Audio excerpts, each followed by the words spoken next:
Sri Kinjarapu Rammohan Naidu to reply the discussion. Thank you very much, sir, for giving me the opportunity. And in fact, I would like to start by giving my thanks to all the speakers who have participated in this important bill. And right from Syed Nasir Hussain ji, Raghav Chadda ji, Shambhu Patel ji, Sagarika Ghosh ji, Kanimoy ji, Ghanshyam Tiwari ji, Ramji Lal Suman ji, Niranjan Reddy ji, Shri Brijlal ji, Sulata Dev ji, former Prime Minister who is also here, H.D. Devegowda ji, Fauzia Khan ji, Santosh Kumar ji, Bhim Singh ji, Haris Biran ji, Geeta Chandra Prabha ji, A. Rahim ji, Parmal Salam Singh ji, Mission Ranjan Das ji, Ramchandra Jangra ji, Ajit Madhavrao ji, Priyanka Chaturvedi ji and Sushmita Dev ji. And I thank each and everyone who has heartfully participated in this debate. And through this debate, many suggestions which are very, very important for us as a ministry to know. Some of the feedback is very, very important for us to know that has come through all the speakers. And some have maybe crossed the line a little bit and used this debate for their own political purposes. I would not delve too deep into that because that is something the opposition, it has a right to do it and it keeps doing it all the time. But I'll keep the debate very positive and I'd like to comment on all the important suggestions that have come in. And I would like to start also by addressing the elephant in the room, which is about the name of the act, Bharatiya Vayuyan Vidheyak. I also understand that it might be a little difficult thing to pronounce for a lot of people. गले में अटकता होगा ये, और कोई शर्मिंदा की बात नहीं है इसमें. कोई ये ऐसे वो शर्मिंदा होने की कोई बात नहीं है. This is something you have to know the intention with which the government has put this name. That is ये है कि भारत की जो विरासत है, संस्कृति है, जो पहचान है, उसको दिखाने की, दर्शाने की एक प्रयत्न ये 3 वर्ड अभी रखने की है. इसमें कोई कॉन्स्टिट्यूशनल वायलेशन कहीं पे भी नहीं है. जो भी आर्टिकल्स मेंशन किए गए हैं उसका कोई भी कहीं पे भी उसका ऑपोजिशन या कुछ किया नहीं है. One of them is article 348(1) has been mention which is about the authoritative text. That is definitely in English, it is there. And also the bill mentioned about Article 120, but that also there is no violation about it. And the official language act also, it is in accordance with it. So there is no point of constitution, but there might be a feeling that something has been imposed. And I also am a very proud Telugu person. I speak Telugu language, I write Telugu language, and I am proud of my culture and my upbringing. So you might be questioning, you are a Telugu person, how can you allow this kind of this thing? अरे हमारे तेलुगु में भी भारत तो भारत ही बोलते हैं. Vayu is also a Telugu word. So भारतीय वायुयान विधेयक becomes half Telugu for me also. So it is a mixture of all the languages here. It is like everyone coming together, we want to this thing. With the colonialization, there has been a small cocoon that has been developed. And it is, let me reply sir, I have carefully listened to each and every one. No matter what the allegation is, whatever the suggestion is, I have listened to each and everyone and I'll address the chair. So when this whole colonialization happened, we were created like a cocoon. Now under the leadership of Honorable Prime Minister Narendra Modi ji, we want to break that cocoon and bring the butterfly out and show the colors of true India, and that is what we are doing here. And this name is a small indication towards it. The text is there in English, so there shouldn't be any problem for any English speaking person to in fact get afraid that there are 3 words here. कभी तो अभी लगेगा कि Copernicus lane है यहाँ पे, किसी के गली में अटकता है तो बदल दे क्या उसको. कॉपरनिकस लेन तो है ही. And my name is Kinjarapu Rammohan Naidu. And when some people say Kinjarapu, there might be some problem with them. They can't pronounce it the way I pronounce it. But that doesn't mean that I'll change my name so that it becomes easier for them. ये तो मेरी पहचान है. और उसी तरह अभी शायद ये 2 बार बोलने से 3 बार बोलने से थोड़ा मुश्किल होता होगा. But India has gotten used to so many things, sir. I think they will get used to this one also. Bharatiya Vayuyan Vidheyak is just to create the identity of the languages. On top of that I've seen, you are mentioning about other languages also. I was not understanding why Hindi was brought in. Vayuyan is also a Sanskrit word in fact. And if you really want to appreciate the languages, the culture of this country, I would like the opposition to also appreciate that on 3rd October of this year, the cabinet has made 5 languages as classical languages, which are Marathi, Assamese, Bengali, Pali and Prakrit. If you really love the languages, you should appreciate the decision of the government and how much this NDA government protects and promotes the languages of India. We recently celebrated the Constitution Day also, and on that day, we have proudly released the constitution not only in English and Hindi, but we have done it in Sanskrit and Maithili also. So you see that there is a whole conscious effort that all the languages should be given their importance, all the languages should be protected, and all the languages should be promoted. I think this is one point that I wanted to make regarding the language debate that has been going on, sir. And on top of that, Udan. I have already given the numbers during my opening speech also on how the numbers have doubled, in fact, from 2014 to 2024. Now we have gone through the numbers. We have seen all the airports coming up. We have seen the lot of passenger traffic being increased. Sometimes when we go through it, when it becomes a normality, we kind of feel that it is just a regular thing that has been happening. But if you have to compare it with the other developing countries or developed countries, then you would see that how doubling a number in 10 years is very, very difficult, sir. And that is something which has been a challenge for India also. And that challenge has been successfully addressed, and we have doubled the number of airports, doubled the number of passenger traffic that we have, and doubled the number of aircraft fleet. But for us, I can proudly say, under the leadership of Modi ji, aviation is not just looked upon as how many. I also agree to a certain point that it's not about just the numbers. Numbers I am giving to show you a picture on how much progress we have made. But if you look at the true sense on why we want to promote aviation, why we want to make it one of the best sectors in the country, in the whole world, because when we talk about aviation, we talk about tourism. When we talk about aviation, we talk about economic activity. When we talk about aviation, we talk about real estate growth. We talk about job creation. When we talk about aviation, we talk about industry. When we talk about aviation, we talk about commerce, we talk about trade. And we talk about aviation, we talk about culture. And when we talk about aviation, we talk about agriculture also. And that is why aviation is a very important nodal sector that needs to be given that push. And it is with this idea that the whole aviation sector has been thoroughly, deeply understood on what the true potential India can have. And we have seen that there are multiple gaps also. Now 90,000 crores capex has been put into to create the infrastructure and airport infrastructure. When we look deep, it is not about just creating the infrastructure, but it is about connecting them also. Now you can spend a lot of money, you can create the infrastructure, you can create more airports. The ultimate challenge is how do you connect? And that is where, bringing in all the aspects of the government, we created the Udan scheme, which is Uday Desh Ka Aam Nagrik. Through the Udan scheme, the challenge of these airlines, because it is a market-driven industry, where they feel there might be a non-viability in running a route, the government has taken the responsibility a little bit on himself, and it has said that why don't we provide the viability gap funding. It was the first time that it has been done at such a large scale, and through the Udan scheme, now we have started 609 routes in the country in just 8 years span of time. Nowhere in the world you would have seen such a scheme, which has been run by the government itself, so that the non-viable routes, the airlines can come and start the routes and facilitating the routes. And we have operationalized 86 airports under Udan. And out of these 86 airports, 20 were underserved, but 66 airports were totally unserved. What I mean by unserved is that not a single flight was going to these airports. But that was a challenge the government has taken up. Now we have constructed the airports, but we have to start the airline connectivity also.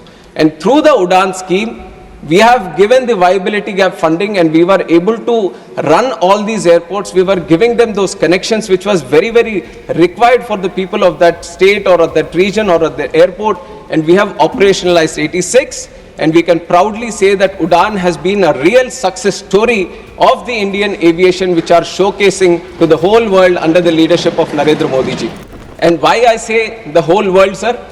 In fact, in September, we have had one conference also, Asia Pacific Ministerial Conference, where 41 countries were participating, and there were stakeholders from aviation across the globe also who were participating. And 29 countries have sent in the best of the people who represent aviation from their countries. And I have heard all of them speak in that conference, and they have proudly said, the real thing that we can pick up from India today is how it has improved the domestic connectivity within the country, and how it has launched the RCS Udan scheme so that it could facilitate the regional aviation in a very big way. Because for them, most of the countries, sir, for them the aviation becomes more of an international affair. How do you connect your country better to another country? But a lot of them couldn't crack the challenge of internal connectivity. But now with this Udan scheme, we are showcasing it to the world that a little push, a little commitment from the government, you can create wonders, and that is what we have done through the Udan scheme. And now through the Udan scheme, we have kind of addressed the accessibility. Now the other thing that I mentioned after taking charge as a minister was that I want to bring in affordability also. And I understand all the concerns that each and every member has raised regarding the airfares. I am also a citizen of this country, and I was also a member, and before member I was also a passenger. So I know one of the challenges that the people of this country face when they're traveling, and I understand the true spirit in which people would have spoken about the airfares also. But you have to understand that airfares regulation is, this debate has been there for quite some time, sir, and internationally also the process that they follow is they keep the aviation air ticket mechanism as a very deregulated sector, because that is how the whole sector moves forward. That is how there is a win-win situation for everyone. The market plays its game and everyone gets facilitated in the process, and this is an international procedure. Nowhere in the world, any country has been regulating the air prices and seeing a progress in aviation. Everyone has a very deregulated sector only. And in fact, in our country also, at one point of time, there was a regulation on the airfares through the Air Corporations Act. Now, when was this Air Corporations Act taken out? It was in the year 1994 that the then government, that the then leaders thought, if the aviation needs a real push, then we have to deregulate, and that is when the deregulation happened in 1994. The Air Corporations Act was taken away, in which it was mentioned that air caps need to be kept. So after that, it has been a free market. It has been a market with a dynamic airfare mechanism happening.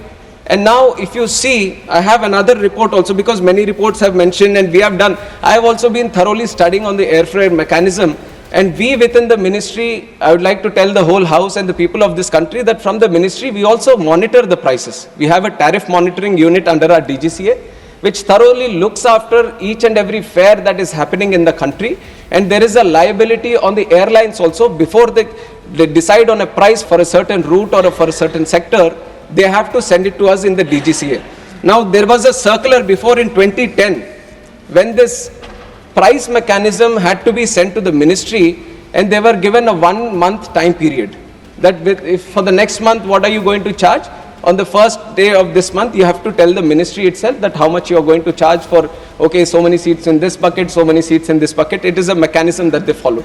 But in that very circular which was released in 2010, there was also a condition saying that within 24 hours you can change the prices again. That seemed to be a little bit favoring to the airlines, or favoring to dynamically change at a much faster pace.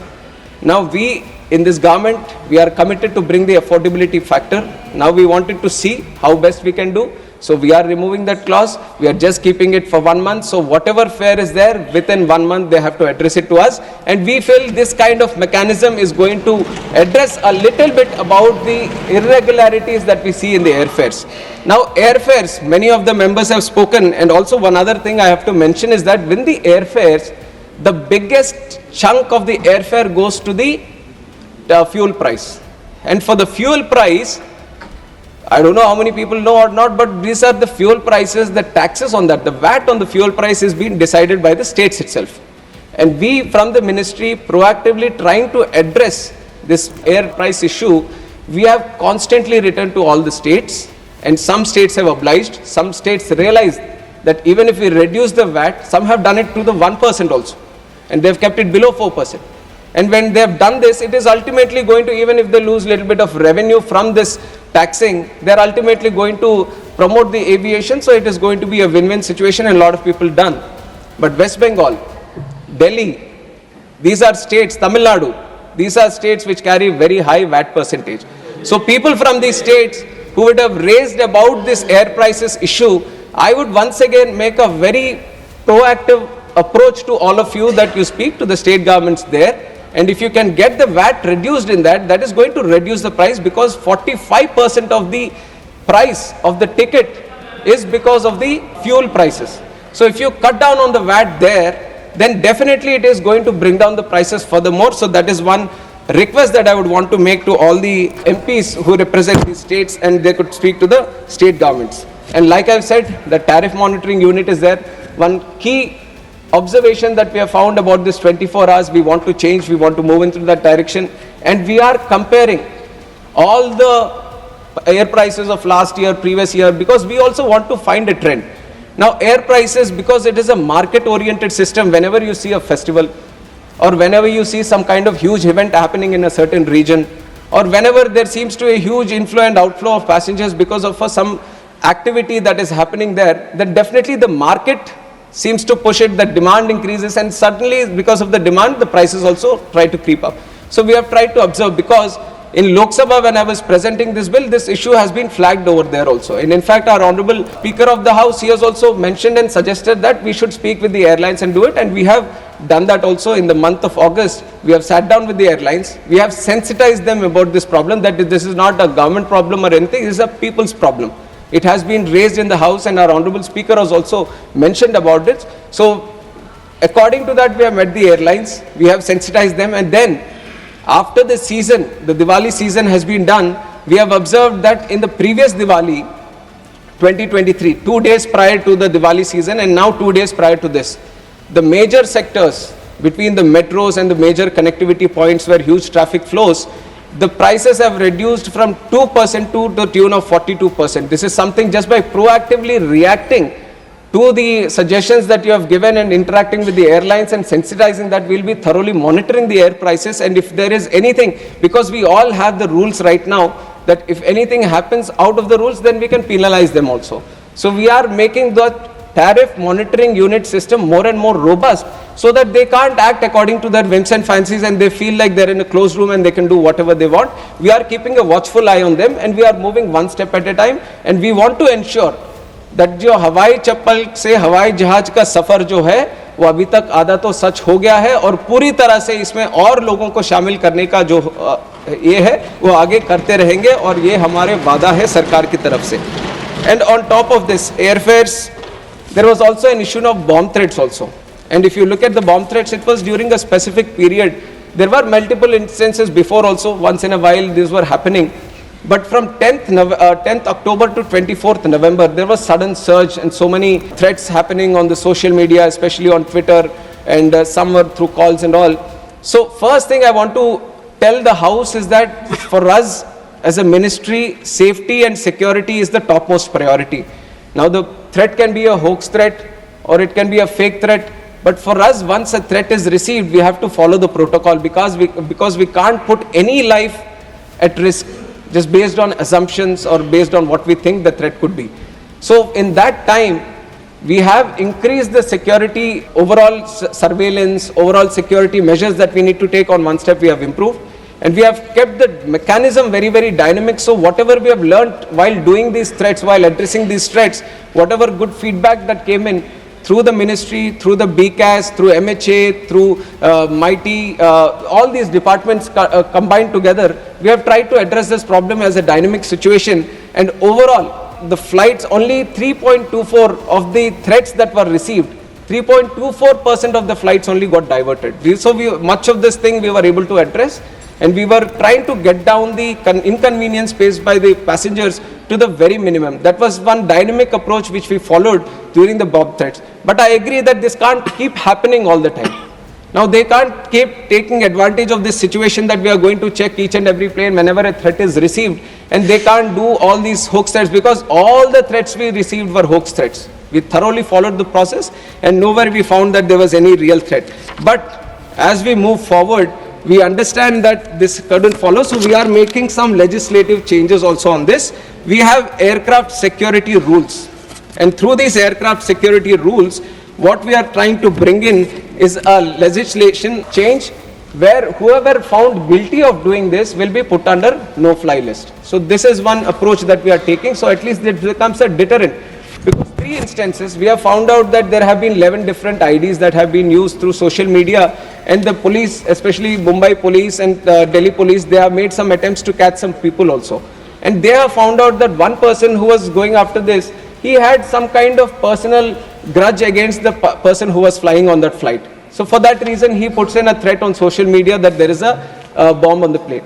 So with these kind of using it for very petty pranking styles, or just not understanding the whole seriousness about the air travel and the security that we follow, We don't want people to step into that direction of using the aviation sector as doing for these practices. So to put a deterrent, we are changing the aircraft security rules and making the no-fly list for these people who do these kind of activities. And also there is another act. Now people have mentioned, why don't you put it in this act also?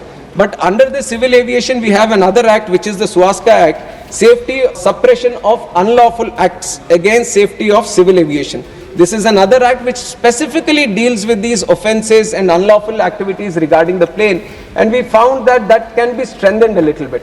So we are going into amend that law. We are bringing in slightly more stringent laws into that act itself, which will address the concern that has been raised today. So in very quick time, we would like to bring it to the House also, so that the amendment that is proposed in the Swastika Act can also get passed, and that is regarding the bomb threats we are facing. And on top of that, there are some other, in the very beginning, DigiYatra, privacy concerns, and it keeps coming under questions also, but I have to say regarding the DigiYatra, almost 3 crore people have used it till now. They find it very, very convenient, because what takes through the CISF security, what takes like 20 to 25 seconds, with the usage of this DigiYatra, it becomes 5 seconds for them to cross gate to gate. And it has been put at multiple points. One is at the entry of the airport, then there is the security check-in and the boarding gate thing. So at these 3 points, we are using these DigiYatra systems. And first and foremost, DigiYatra is a totally voluntary system. It's not a mandatory that we are pushing it onto the people or the passengers. Whoever feels that it is convenient for me to use the DigiYatra, only he gets to use it. And how do we address the privacy? There is a certain audit on this. There is a forensic audit which has been done, and everyone has pointed out that no privacy threat is being done by the DigiYatra. And whatever the information that is stored in the DigiYatra system, it gets purged.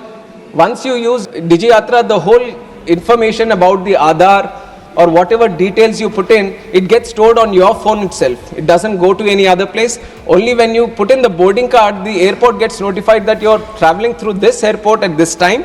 So within a stipulated time, the information goes to the airport, so that when you reach the gate, the airport has that information. And once you cross and once you travel from that airport, the data gets purged in itself. So there is no place which stores all your data. And if there is a data threat that needs to happen, all the people who use DigiYatra, all the phones need to be hacked. Now 800, so many phones, whoever DigiYatra is using, they all need to be hacked consistently. But otherwise, there is no one place where all the DigiYatra systems get, the data gets stored. So there is no privacy concern in that. And other than that, drones and advanced air mobility, I am very happy that people are also seeing that aviation has many other sectors. Otherwise, people feel that we only deal with the airplanes. But whatever is there in the space, whatever utilizes the space, any kind of vehicle that utilizes the space, it all comes under the Ministry of Civil Aviation. And we have defined this thoroughly in the Act itself.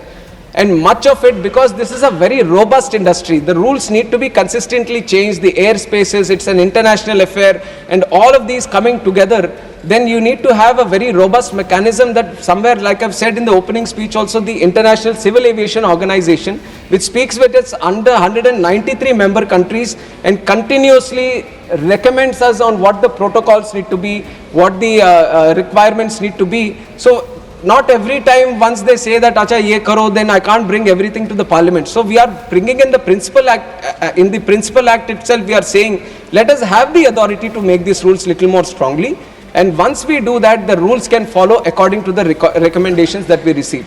And just like how we have rules for the passengers, rules, safety requirements for the aircraft, similarly we have made rules for the drones also, and we are stepping into making rules for advanced air mobility vehicles. And you will all be very surprised and excited also within 1 year, because a lot of research is going into advanced air mobility. This is something which is very exciting for a country like India, where from the airport to coming into the city, when you are in these metro cities, everywhere you find this challenge. A small traffic jam and you are stuck for 1 hour or 2 hours coming home from the airport itself.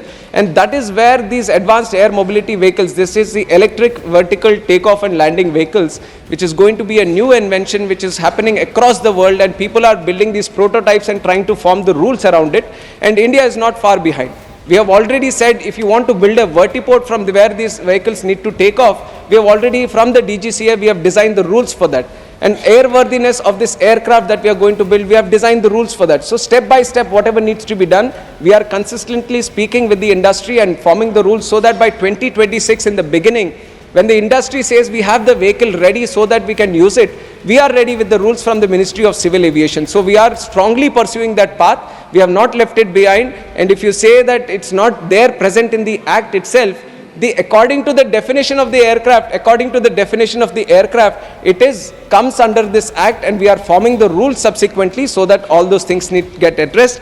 And a lot of people have also mentioned about their local airports or the airports of the region. Some new airports, some need to be developed, some need the capacity augmentation and so many other things. And to address each and individual one, it will be very difficult, but I assure each and every one, you can come and see me, you can discuss about your airport with me, I'll be available to meet, and everyone across the tables. Our intention is not to do politics with any airport. Our intention is to promote aviation and do the best to the people of this country so that everyone who aspires to be on that plane has a very convenient, affordable and accessible air travel. That is the thing.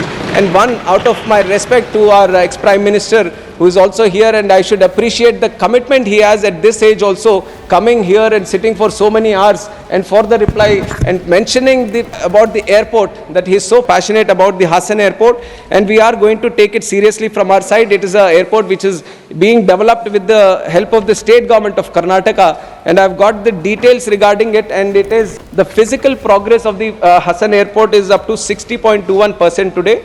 Financial progress is 56.51%, and the project completion date is April 2025. As a minister, I'll be constantly pursuing with the state government itself so that it gets done in the stipulated time. And your dream of having a very good airport in Hassan, not just for this thing, but for also catering for the demands of the farmers there, definitely we would want to make it a reality as early as possible, and from our side we'll provide all the support. And this goes without saying to all the members who have mentioned about airports also. Our intention is to make as many airports as possible, because now we see the aspirations have grown.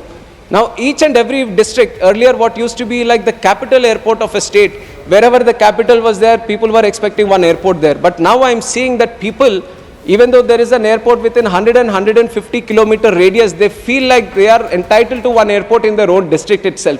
ये सोच में जो बदलाव आया, ये हमारे नरेंद्र मोदी जी से आया है कि हर जिले में every district can afford their own airport. It is with this movement that we have gone forward, and definitely we will keep continuing it, and all the requests that we are getting, we are going to do it.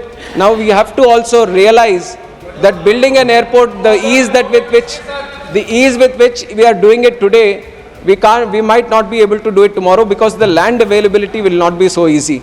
So whoever wants to build an airport, whoever wants to see an airport built in their space, they need to actively pursue with the state government. They need to get into discussion with them. They need to pursue the land. You're traveling, Kerala has taken full, Kerala state has fully utilized the aviation sector like no other state. I appreciate all the efforts they have done. No other state has 3 points of call. Only Kerala has it. And it is with respect to the people there who travel abroad for many things, we have given 3 points of call. Kannur also we have international thing. There is a strong request for points of call. And like you have said, we are not doing it by like and unlike of this thing. No points of call has been given, but we are thoroughly moving into that direction to see where else we have to do. Points of call, and definitely Kannur is a very important airport for us also. Whatever best needs to be done there, we will provide all the support based on what the state government is asking, and the people's demands also. Definitely we will do the best from our side also, so that the aspirations of the people there are met. I know it is a very important demand, Dr. but we have to collectively, we have to collectively look at all these things, sir. And overall there are these kind of demands originating from other states also, and looking at the country as a whole. And how do we connect it with international sectors? Because a lot of the airports that we have built now have the international status also. They are requiring flights to start international all those things. We'll collectively look at India as one big aviation hub, and then how to promote all these places. We'll take one considerable decision, and all the even if I feels that I haven't addressed any issue in particular, my team and I myself, we have noted down all the points, and I am going to reach out individually to all the people who have mentioned here, and definitely make sure that each and every issue that has been mentioned through the bill is going to get addressed, sir. And we are really committed to take aviation to another level. one important closing comment that we want to make is we have been talking about a lot of the air traffic connectivity and how we bring more people into air travel network. But what we are really trying to address through the act itself is how do we improve the job creation and economic activity also. The multiplier effect that we have in this is 1 rupee spent creates 3 rupees of economic activity. One job that we create in aviation creates up to 6 to 15 times jobs in the direct and indirect sector in aviation. That is the potential we have. And how do we tap into it? We create India as a state of design. We create India as a state of maintenance, as a state of manufacture. Once we get these terms flowing, once you get that mindset flowing, we will become the country where we can produce our own aircraft, not only for the domestic demands of the country, but we promote it so that people, other countries also come to us and buy aircraft which are made in India. That is the real Aatmanirbhar Bharat that we want to address. And by that, we want to create more jobs in this sector, sir. And that is where the core ideology of this bill lies. And I'm sure that each and everyone appreciates this kind of mindset. And I'd like to thank each and everyone for all the support they have given in this bill, and I'm sure once this bill becomes an act, it is going to let us really fly and touch the skies in the aviation that India wants to reach. Thank you very much, sir. Thank you. Now the question is that the Bharatiya Vayuyan Vidheyak 2024 as passed by Lok Sabha be taken into consideration. Those in favor will please say aye. Aye. Those against will please say no. I think the ayes have it, the ayes have it, the ayes have it. The motion is adopted. We shall now take up clause by clause consideration of the bill. Clauses 2 and 3 stand part of the bill. Those in favor will please say aye. Aye. Those against will please say no. No. I think the ayes have it, the ayes have it, the ayes have it. Clauses 2 and 3 are adopted. Shri K. Rammohan Rai Naidu to move that the bill be passed. Sir, I now move that the bill be passed. Motion moved that the bill be passed. The question is that the bill be passed. Those in favor will please say aye. Aye. Those against will please say no. No. I think the ayes have it, the ayes have it, the ayes have it. The bill is passed.